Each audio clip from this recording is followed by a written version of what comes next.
बहंगी लचकत जाए, बहंगी लचकत जाए।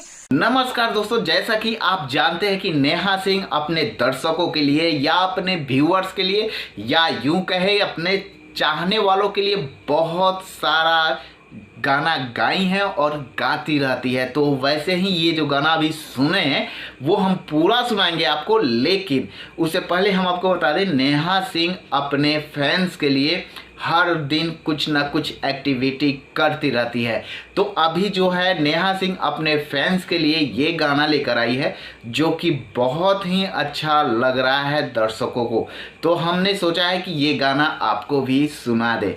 तो चलिए हम सुनाते हैं नेहा सिंह का ये गाना। उससे पहले दोस्तों हम आपसे कहना चाहते हैं हमारे चैनल को सब्सक्राइब कर ले और प्यारा सा बेल बटन दबा दे ताकि मेरा हर वीडियो आप तक पहुंचता रहे। तो चलिए वीडियो को शुरू करते हैं और सुनाते हैं नेहा सिंह का ये गाना। सबसे पहले तो छठ पूजा की ढेर सारी शुभकामनाएं आप सभी को, और खास शुभकामना उनको जो आज छठ व्रत है। 20 नवंबर आज अर्घ का पहला दिन है। कुछ गीत हो जाए सुनाती हूँ। ये बड़ा फेमस है ना, कांचे ही बास के बहंगिया, मैं यही सुनाती हूँ। कांचे ही बास के बहंगिया, बहंगी लचकत जाए, बहंगी लचकत जाए। तू त हउए आंधर बटोहिया, ईदल के करा के जाए। बाट जे पूछेला बटोहिया, दौरा के करा के जाए, ईदल के करा के जाए। तू त हउए आंधर बटोहिया, ईदल सूरज बाबा के जाए, ईदल छठी माई के जाए। छठी माई के हउए बरतिया, सभे अर्घ देवे जाए, सभे पूजन करे जाए। कांचे ही बास के बहंगिया, बहंगी लचकत जाए, बहंगी लचकत जाए। Thank you. देशवा में बढ़ल बेरोजगारी, ये दादा बूझेला नाही लाचारी। सत्ता के लोगवाया नाड़ी, ये दादा बूझेला नाही लाचारी। नमस्कार दोस्तों, जैसा कि आप जानते हैं कि नेहा सिंह अपने दर्शकों के लिए या अपने व्यूअर्स के लिए या यूं कहे अपने चाहने वालों के लिए बहुत सारा गाना गाई हैं और गाती रहती है। तो वैसे ही ये जो गाना अभी सुने हैं वो हम पूरा सुनाएंगे आपको, लेकिन उससे पहले हम आपको बता दें नेहा सिंह अपने फैंस के लिए हर दिन कुछ ना कुछ एक्टिविटी करती रहती है। तो अभी जो है नेहा सिंह अपने फैंस के लिए ये गाना लेकर आई है जो कि बहुत ही अच्छा लग रहा है दर्शकों को। तो हमने सोचा है कि ये गाना आपको भी सुना दे। तो चलिए हम सुनाते हैं नेहा सिंह का ये गाना। उससे पहले दोस्तों हम आपसे कहना चाहते हैं हमारे चैनल को सब्सक्राइब कर ले और प्यारा सा बेल बटन दबा दे ताकि मेरा हर वीडियो आप तक पहुंचता रहे। तो चलिए वीडियो को शुरू करते हैं और सुनाते हैं नेहा सिंह का ये गाना। देशवा में बढ़ल बेरोजगारी, ये दादा बूझेला नाही लाचारी। सत्ता के लोगवाया नाड़ी, ये दादा बूझेला नाही लाचारी। युवन के टेंशन में निंदिया उड़ल बा, निंदिया उड़ल बा, ओ चैना उड़ल बा। गड्डी पे सुते व्यापारी, ये दादा बूझेला नाही लाचारी। गड्डी पे सुते व्यापारी, ये दादा बूझेला नाही लाचारी।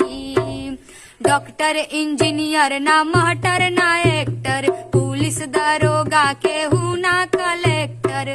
नवाहन के बनई है पुजारी, ये दादा बूझेला नाही लाचारी। देशवा में बढ़ल बेरोजगारी, ये दादा लड़का लोगन के तैयारी करत करत कंपटीशन के साल 2 साल 3 साल बीत जाला। कैसे? 1 साल बीतल, दूसर साल बीतल, 3 साल बीतल, चौथका में घूसल, 5वां साल बाप देवे गारी, ये दादा बुझेला नाही लाचारी, सत्ता के लोगवाया नारी, ये दादा बुझेला नाही लाचारी। अरे किस्मत के छोट हमके कनिया नसीब ना, कनिया नसीब दुल्हनिया नसीब ना, ओके नौकरी चाही सरकारी, ये दादा बुझेला नाही लाचारी, सत्ता के लोगवाया नारी, ये दादा बुझेला नाही लाचारी, देशवा में बढ़ल बेरोजगारी, ये दादा बुझेला नाही लाचारी। ए सखी आइल चुनावी मेला, रेलम रेल रैली रेला, फिर हलवा पूड़ी बटेला, भीड़ होखे ठेलम ठेला, कि नेताजी के बड़े बड़े बोल। जी हाँ दोस्तों, जैसे कि आप जानते हैं कि नेहा सिंह राठौर हर समय अपने दर्शकों के लिए कुछ ना कुछ गाती रहती है, लेकिन इस बार जो गाना गाए हैं, इस गाने से पीएम मोदी और योगी दोनों परेशान हो गए हैं, क्योंकि नेता लोगों का ये जितना सीक्रेट पोल रहता है वो सारा इस गाने में खोल दिए हैं। तो ये गाना हम आपको पूरा सुनाएंगे, लेकिन उससे पहले दोस्तों हम आपसे निवेदन करना चाहते हैं कि आप हमारे चैनल को सब्सक्राइब कर ले, प्यारा सा बेल बटन दबा दें ताकि हमारा हर वो वीडियो आप तक पहुंचता रहे। ए सखी आइल चुनावी मेला, रेलम रेल रैली रेला, फिर हलवा पूड़ी बटेला, भीड़ होखे ठेलम ठेला, कि नेताजी के बड़े बड़े बोल, कि नेताजी के बड़े बड़े बोल, जनता बकलोल, जेकर गांव में नहीं स्कूलिया, जेकर शहर में नहीं अस्पतालिया, उहो झूठ ही बजावे लतलिया, जब साहेब भिड़ावे दुनलिया, कि नहीं जेके हक के बमोल, जेके नहीं अपन हक के बमोल, जनता बकलोल, जब केंद्र ले रुपया चलेला, चल चलत रस्ता भटकेला, ओमे बीचवे में होई जाला खेला, हम टुकुर टुकुर बस्ता केला, कि बोले आज देव तोहर खोल, कि बोले आज देव तोहर खोल, जनता बकलोल,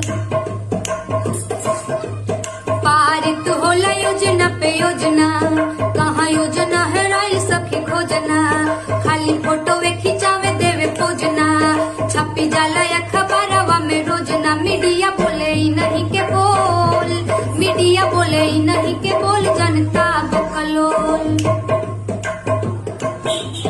ए जी बोली नहीं राउर का विचार बा, हमर देवर बलम बेरोजगार बा, पैसा कौड़ी खातिर करे रोज मार बा, मुँह दहिया जमोले सरकार, बाकी मन कर पूछ दी लोल, देबो गारी अब न होखे कंट्रोल, जनता बकलोल, सखी आइल चुनावी मेला, रेलम रेल रैली रेला, फिर हलवा पूड़ी बटेला, भीड़ होखे ठेलम ठेला, कि नेताजी के बड़े बड़े बोल, कि नेताजी के बड़े बड़े बोल, जनता बकलोल, अरे नेताजी के बड़े बड़े बोल, जनता बकलोल, कि नेताजी के बड़े बड़े बोल, जनता बकलोल।